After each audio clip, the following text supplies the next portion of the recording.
Hello everyone, welcome to my channel. आज हम करने जा रहे हैं यूनिट नंबर 9 का पार्ट 2, जिसमें हम करेंगे लीगल एस्पेक्ट्स ऑफ बिजनेस के क्वेश्चन नंबर 51 टू 100। हमने लास्ट वीडियो में 1 टू 50 किए थे, इसमें हम करेंगे नेक्स्ट 50। तो अगर आपको ऐसी वीडियो पसंद आ रही है तो वीडियो को लाइक कीजिए, सब्सक्राइब कीजिए, शेयर कीजिए अपने दोस्तों के साथ, और वीडियो में कमेंट जरूर करके बताइए अगर किसी स्पेशल या कोई स्पेसिफिक टॉपिक के ऊपर डिटेल्ड वीडियो चाहिए तो उस पर कमेंट करके जरूर बताइए। ठीक है, तो चलिए चलते हैं, वीडियो स्टार्ट करते हैं क्वेश्चन नंबर 51 के साथ। आज के लिए फर्स्ट क्वेश्चन है, the main purpose of intellectual property right is to. Intellectual property right किस लिए लिया जाता है? ठीक है, ये पूछा है इसने। Limit competition, encourage innovation by protecting creator, increase government revenue, regulate international trades. तो यहाँ पे option number B will be the right answer. By ensuring that creator can benefit from their own inventions and creations, intellectual property right fosters a climate of innovation and creativity. Next question, which intellectual property protection deals with the visual design of the object? Object के visual design से कौन सा right है जो deal करता है? Patent, trademark, industrial design, copyright. तो यहाँ रहेगा option number C will be the right answer, industrial design, कि उस प्रोडक्ट का डिजाइन कैसा है। The term legal environment in business refers to, business के अंदर लीगल इन्वायरमेंट क्या होता है? तो वो लॉज एंड रेगुलेशंस होते हैं, रूल्स रेगुलेशन जो भी है वो। तो ऑप्शन नंबर यहाँ पे रहेगा B, the framework of the laws, regulations, judicial decision affecting business. Business को अफेक्ट करने वाले जितने भी लॉ है, जितने भी रेगुलेशंस है, जितने भी डिसीजन है, वो सारे के सारे लीगल इन्वायरमेंट के अंदर आएंगे। Next question, which of these is a primary regulatory authority in India for business law? Business law के लिए कौन सी अथॉरिटी है? तो यहाँ पे हम पढ़ते हैं सेबी फर्स्ट है, सेबी फुल फॉर्म है security exchange board of India. Next है WTO world trade organization, IMF international monetary funds, EU European union. तो यहाँ पे रहेगा option number A will be the right answer, securities exchange board of India, SEBI. ठीक है, SEBI regulates the security market in India, protecting investor interest, insuring market transparency. Next question, the competition act 2002 aimed at, यहाँ पे year पता चल रहा है, competition act कहाँ का है? 2002 का है, और वो किस एम से बनाया गया था, किस उसका एम क्या है? प्रमोटिंग मोनोपोलीज, मोनोपोली हो गया तो कंपटीशन कहाँ हुआ? कट कर दो इसको। Ensuring competition and preventing anti competitive practice, facilitating government contracts, standardising export procedure. तो यहाँ पे रहेगा ऑप्शन नंबर बी, कि हम कंपटीशन को इंश्योर करते हैं और एंटी कंपटीशन जो भी प्रैक्टिसेस है उनको प्रिवेंट करते हैं, उनको रोकते हैं, किसकी हेल्प से? द कंपटीशन एक्ट की हेल्प से। Next question, under caveat emptor a buyer must, caveat emptor का एक है तो उस रूल है, तो उसके अकॉर्डिंग बायर को क्या करना चाहिए? बायर कैसा होना चाहिए? तो rely solely on the seller promise, अंधाधुंध विश्वास कर लीजिए सेलर के ऊपर। Exercise due diligence before purchase, खरीदारी करने से पहले पूरा ध्यान दें। Always seek legal advice. Next है नेगोशिएट द प्राइस लीगली। तो यहाँ पे option number B will be the right answer, कि उसे क्या करना चाहिए? अपना ध्यान खुद रखना चाहिए कि हाँ अभी प्रोडक्ट जो मैं ले रहा हूं तो वो ठीक है या नहीं है, मतलब कि उसकी जिम्मेदारी है। Caveat emptor means let the buyer beware, मतलब बायर को बीवेयर होना चाहिए, जागरूक होना चाहिए। Placing the onus on the buyer to inspect and जज the quality of the good before purchase, purchase करने से पहले उसकी क्वालिटी को परखे। Next question, what is the significance of compliance in a business legal environment? Business के legal environment के अंदर, बिजनेस के लीगल इन्वायरमेंट के अंदर सिग्निफिकेंस क्या है? Legal in, what is the significance of compliance? Business environment को what is the significance of compliance in a business legal in business legal environment के अंदर compliance का क्या significance है, मतलब क्यों जरूरी है? It increase profit margin, it ensures adherence of legal obligations and avoid penalties।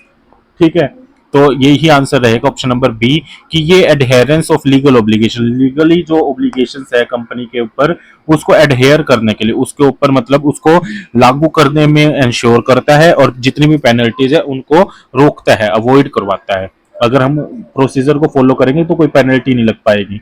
Next question, environmental regulations in business are designed to environmental regulation in business are designed to जो environmental regulations है वो किस लिए design किए जाते हैं?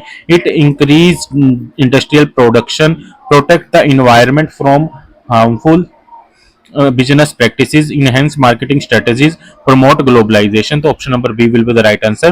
Protect the environment from harmful business activities, practices. Next question. Which of the following is an example of statutory law? Customary practice, judicial decision, law enacted by the legislature, organizational policies. So option number C will be the right answer. Laws enacted by the legislature. Next question. What is the primary purpose of a legal framework in the business operations? Business operation के अंदर legal framework का क्या purpose है? To complicate transaction, to establish guideline for fair and orderly conduct, to increase bureaucratic procedure, to prioritize profit over ethics. तो option number B रहेगा कि establish guideline, guideline को establish करता है किसके लिए? फेयर और ऑर्डरली कंडक्ट के लिए, फेयर कंडक्ट के लिए. Next question. A company is defined as a, company को डिफाइन कैसे किया जाता है? कंपनी को define sole proprietorship, separate legal entity recognised by law, informal partnership, government entity. तो यहाँ पे option number B will be the right answer कि सेपरेट लीगल एंटिटी होती है जो कि लॉ के द्वारा रिकॉग्नाइज की जाती है. Company enjoys a separate legal personality which means it can own asset, incur liability, enter contract independently of its owner. अपने नाम पे, कंपनी के नाम पे रजिस्टर हो सकता है सब कुछ. Next question. Which document set out the fundamental charter of a company? Company जब बनाते हैं तो उसका फंडामेंटल चार्टर कैसे बनता है, मतलब कि बेस किसको लिया जाता है? Memorandum of association, article of association, share certificate, board resolution. तो यहाँ पे रहेगा option number A, memorandum of association. The memorandum of association outlines the company's objective and scope serving as its founding document. Next question. Which article? The article of association primarily govern. Article of association है वो क्या govern करता है, क्या लागू करता है, क्या चीज को देखता है? The company's objective, कंपनी के objectives को, internal management and procedure, जो इंटरनल कंपनी की जो मैनेजमेंट है, प्रोसीजर्स है, उनको गवर्न करेगा. Government regulation, legal challenge. तो option number B will be the right answer, internal management and procedure. Company के आंतरिक जो भी इन मैनेजमेंट के इश्यूज हैं, प्रोसीजर्स हैं, वो देखता है. Next question. In limited liability company the liability of share holder is limited to. जो लिमिटेड लाइबिलिटी कंपनी होती है, शेयर होल्डर की लाइबिलिटी कहां तक लिमिट करते हैं उसको? अनलिमिटेड तो होगी नहीं. Face value of the share हो सकती है. कंपनी प्रॉफिट ओनली, दे पर्सनल एसेट्स. तो यहाँ पे ऑप्शन नंबर पर्सनल एसेट्स भी नहीं हो सकता. बी और सी में से देख लें तो face value of the share, जो उनके शेयर की फेस वैल्यू है वहां तक उनकी लाइबिलिटी फिक्स हो जाएगी. Next question. Piercing of corporate veil refers to. Corporate veil को जो एक कंसेप्ट है, piercing of corporate veil refer क्या करता है? Merging of two companies, holding shareholder personally liable for the company's action, issuing bonus share, dissolving a company. तो यहाँ पे रहेगा ऑप्शन नंबर बी कि कंपनी के एक्शन के लिए हम क्या करते हैं, शेयर होल्डर को पर्सनली लायबल भी ठहरा सकते हैं.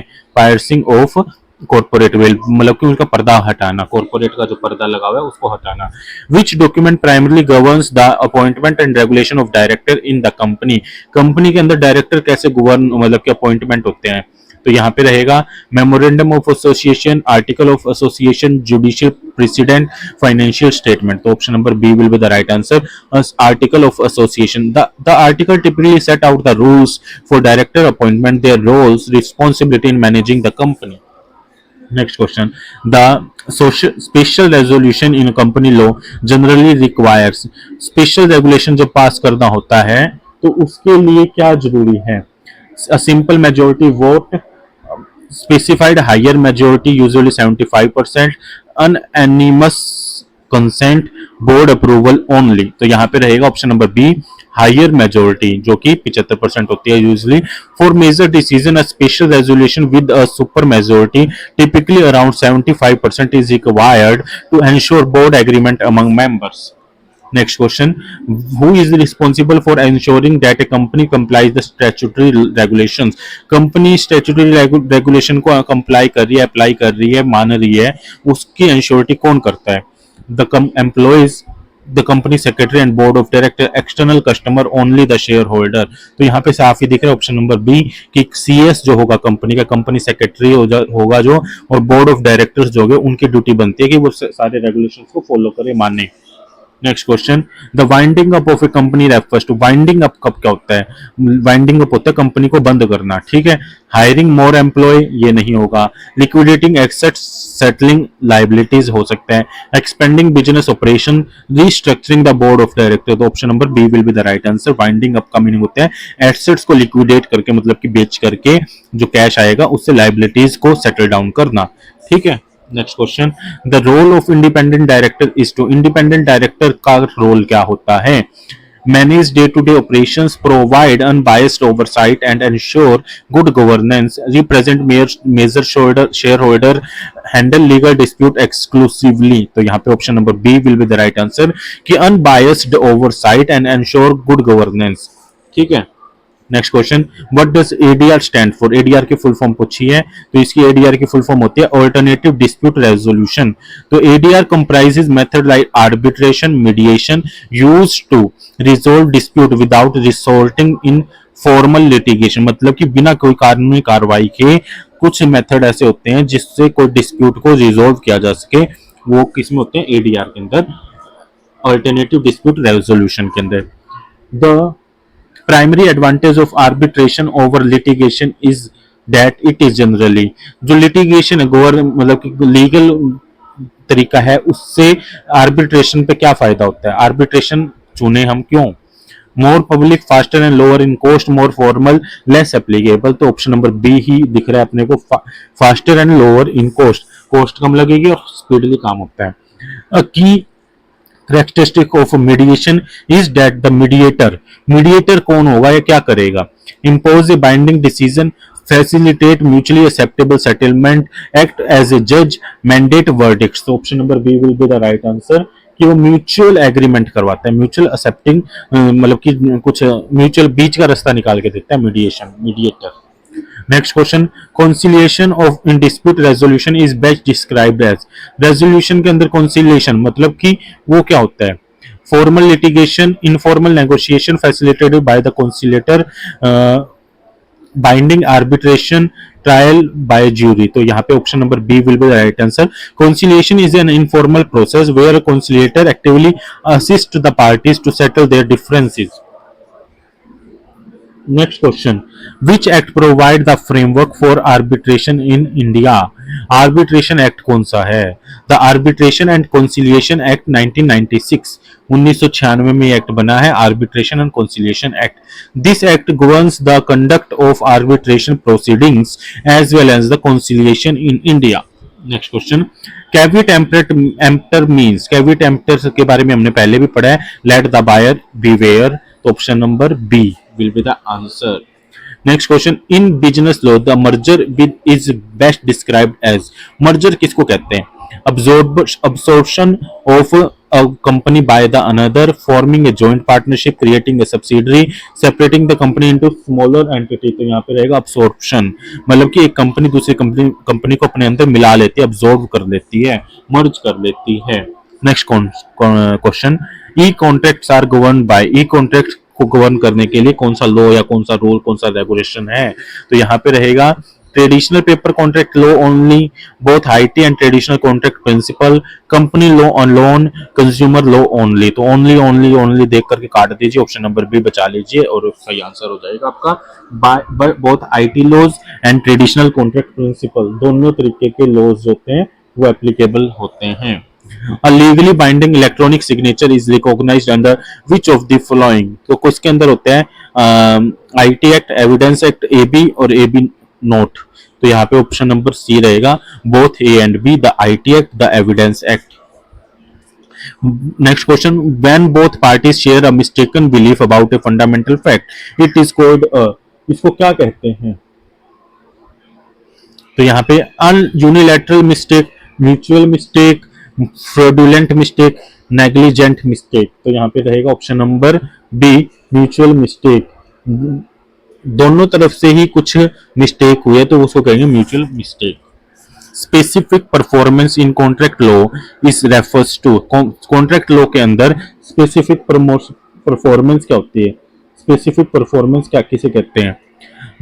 Monetary damage as compensation, court order forcing a party to perform as promised, termination of the contract, guaranteed timeline of for performance। तो यहाँ पे रहेगा option number B, a court order forcing a party to perform as promised। जो perform किया गया था contract के अंदर उसी काम को करने के लिए जब फोर्स किया जाता है उसको कहते हैं specific performance. Next question, the sensitivity of contract principle means that, जो सेंसिटिविटी ऑफ कॉन्ट्रैक्ट है उसका मीनिंग क्या है, प्रिंसिपल का मीनिंग क्या है? Contract can be modified lightly by one party. Contract must be performed strictly as agreed unless modified mutually. Contract are merely suggestions. Contract must always be interpreted by external auditor. तो option number B will be the right answer कि contract को strictly perform करना चाहिए जब तक कि उसे modify ना किया जाए दोनों पार्टीज के द्वारा। Next question. According to the rule of interpretation, the contract law, ambiguities are resolved. Interpretation का rule है वो क्या कहता है? Against the drafting party in favor of weaker party without need of interpretation by financial evaluator। तो option number A will be the right answer, against the drafting party। अगर interpretation गलत हुआ है तो वो किसके अगेंस्ट जाएगा? ड्राफ्टिंग पार्टी, जिसने वो कॉन्ट्रैक्ट बनाया होगा। Next question, which of the following is true regarding oral contract? Oral contract regarding क्या बात है? यहाँ पे ऑप्शन नंबर बी रहेगा सही। They are enforceable though their terms may be different to prove. Enforceable तो हो सकता है मगर उस कॉन्ट्रैक्ट के अंदर क्या शर्तें की गई थी, क्या बातें की गई थी, उसको प्रूव करना मुश्किल हो जाता है। Next question, an executed contract is must one in which, executed contract जिसका एग्जीक्यूशन हो चुका है, तो मतलब दोनों पार्टीज ने अपने अपने ऑब्लिगेशन अपने अपने जो काम थे वो निपटा दिए। तो यहाँ पे ऑप्शन नंबर दिख रहा है अपने को B, all parties have performed their respective obligations. सभी पार्टीज की जो जो जिम्मेदारियां थी उन्होंने सारी पूरी कर दी, तो कॉन्ट्रैक्ट कैसे हो जाएगा? Executed. Next question, contract is considered voidable when, voidable contract कौन सा होता है? तो इसमें होता है कि एक पार्टी कुछ गलत कर दे तो सेकंड पार्टी उसको वॉइड कर सकती है। Both parties have given free informal consent, one party consent was compromised. हाँ जी, एक पार्टी के ऊपर कोई प्रेशर आया किसी और कारण की वजह से अपना कंसेंट दिया हो तो वो कॉन्ट्रैक्ट वॉइडेबल माना जा सकता है। ठीक है। Next question, the term force majeure refers to, force majeure का मीनिंग क्या है यहाँ पे?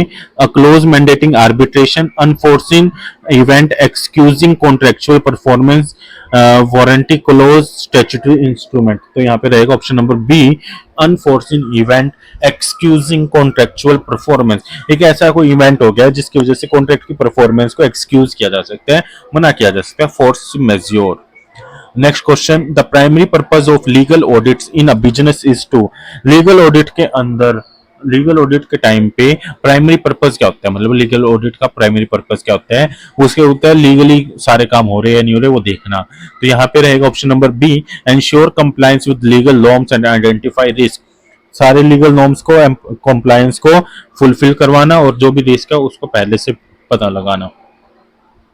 नेक्स्ट क्वेश्चन, अ सील्ड मतलब कि deed contract is distinct from एक simple contract because it, sealed contract क्या होता है? इसने पूछा कैसे अलग है? तो requires consideration, does not necessarily require consideration, it is not binding, inapplicable only in real estate. तो यहाँ पे ऑप्शन नंबर बी रहेगा कि इसके बदले में कंसिडरेशन नहीं हो जरूरी, कंसिडरेशन की कोई जरूरत तो नहीं है इसके अंदर। ठीक है। Doctrine of estoppel prevents A party from, doctrine of estoppel किसको कहते हैं? पार्टी को किस चीज से बचाता है? Doctrine of estoppel, going back to on a promise that another party relied upon, मतलब एक पार्टी ने कुछ किया और दूसरी पार्टी ने उनके बिहेवियर को देख के कुछ उसके ऊपर काउंटर एक्शन किया, तो वो क्या है? वो गलत नहीं माना जाएगा, ठीक माना जाएगा। तो यहाँ पे रहेगा going back to on a promise that another party relied upon, मतलब estoppel bars a party from denying a previous representation when the other parties has acted based on that represent, एक ने कोई रिप्रेजेंटेशन दी और उसके base पे दूसरी party ने act कर चुके हैं तो उस रिप्रेजेंटेशन से मुकरा नहीं जा सकता पहले वाली से। A breach of contract typically gives rise to, breach of contract है वो किस चीज को बढ़ावा देती है, किस चीज को राइज करती है,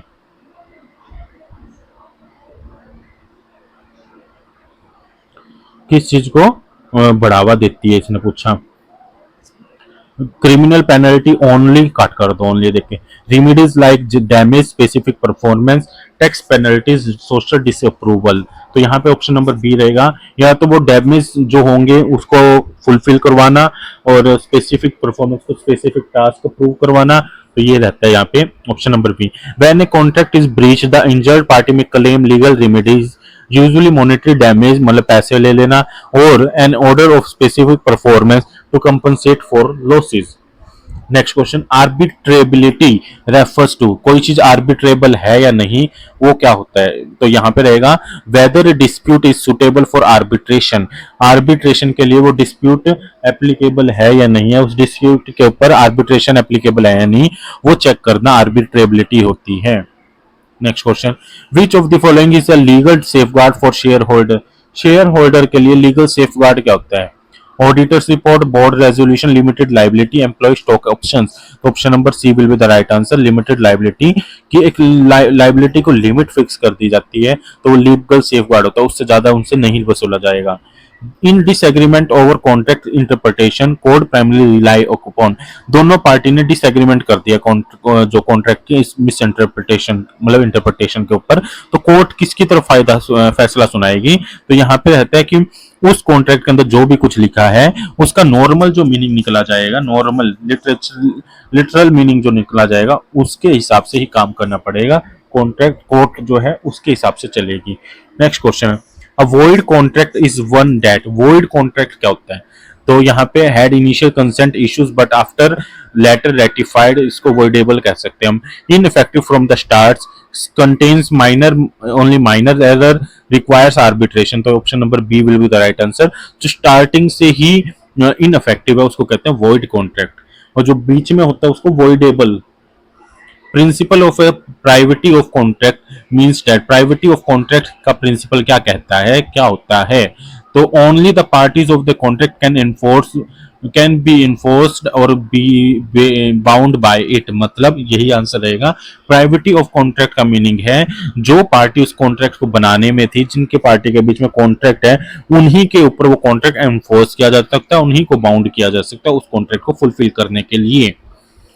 If contractual performance become impossible due to unforeseen event, contractual contract के अंदर जो परफॉर्मेंस दी थी वो किसी इवेंट की वजह से इम्पॉसिबल होते हैं। द डॉक्ट्राइन ऑफ, कौन सा डॉक्ट्राइन लगता है वहां पे, डॉक्ट्राइन ऑफ फ्रस्ट्रेशन में डिस्चार्ज द कॉन्ट्रैक्ट, कॉन्ट्रैक्ट को कैंसिल आउट कर सकती है, doctrine of frustration.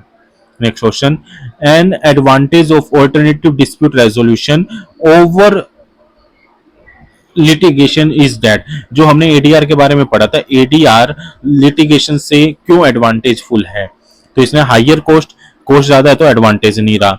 Confidentiality and quicker resolution हंसी हो सकता है। पब्लिक एक्सपोजर, पब्लिक को पता चल जाता है, ये भी नेगेटिव है। लेंथी प्रोसीजर, ये भी नेगेटिव है। तो option number B will be the right answer. Confidential रखता है और जो रेजोल्यूशन है, जो सोल्यूशन है, वो क्विकर जल्दी हो जाते हैं। Next question, in the context of legal jurisdiction, legal jurisdiction जो वर्ड होता है उसके अंदर ज्यूरिसडिक्शन का मीनिंग क्या है कि एरिया, ये मेरे ज्यूरिसडिक्शन की बात नहीं है, तो मतलब मेरे एरिया की बात नहीं है। तो ऑप्शन नंबर ए रहेगा यहाँ पे। The geographical area where the law apply, एक ज्योग्राफिकल ऐसा एरिया जहां पे वो कानून अप्लाई होता है उसको कहते हैं लीगल ज्यूरिसडिक्शन। नेक्स्ट क्वेश्चन और आज की वीडियो के लिए आखिरी question, which of the following best encapsulate the overall significance of legal aspects in business, business के अंदर जो लीगल एस्पेक्ट्स है वो कौन सा ऐसे स्टेटमेंट है जो पूरा का पूरा डिफाइन कर देती है लीगल एस्पेक्ट्स को। द लिमिट बिजनेस ग्रोथ नहीं, they provide a framework for ethical behaviour, dispute resolution and regulatory compliance, हाँ जी हो सकता है। They are secondary consideration, no. They primarily address tax issues, no. तो option number B will be the right answer. They provide a framework for ethical behaviour, dispute resolution and regulatory compliance. Okay, तो यहाँ पे होते हैं आज के 100 question, मतलब कि आज के 50 क्वेश्चन और यूनिट नंबर 9 कंप्लीट। कल हम यूनिट नंबर 10 से स्टार्ट करेंगे। तो तब तक के लिए मेरे चैनल को लाइक कीजिए, सब्सक्राइब कीजिए, शेयर कीजिए, बेल आइकन को प्रेस कर दिए ताकि आने वाली वीडियो के नोटिफिकेशन आपको मिलते जाएं। वीडियो को लाइक कीजिए, कुछ अगला टॉपिक चाहिए, जिसके ऊपर डिटेल्ड वीडियो चाहिए, कमेंट में आप बता सकते हैं, ठीक है। और वीडियो के डिस्क्रिप्शन में आपको एक यूट्यूब ग्रुप का टेलीग्राम ग्रुप का लिंक मिलेगा, उस लिंक को क्लिक करके ग्रुप को जरूर ज्वाइन कीजिए, ताकि आने वाली वीडियोस के लिंक आपको वहां मिलते रहें। तब तक के लिए टाटा बाय बाय, मिलते हैं नेक्स्ट वीडियो में।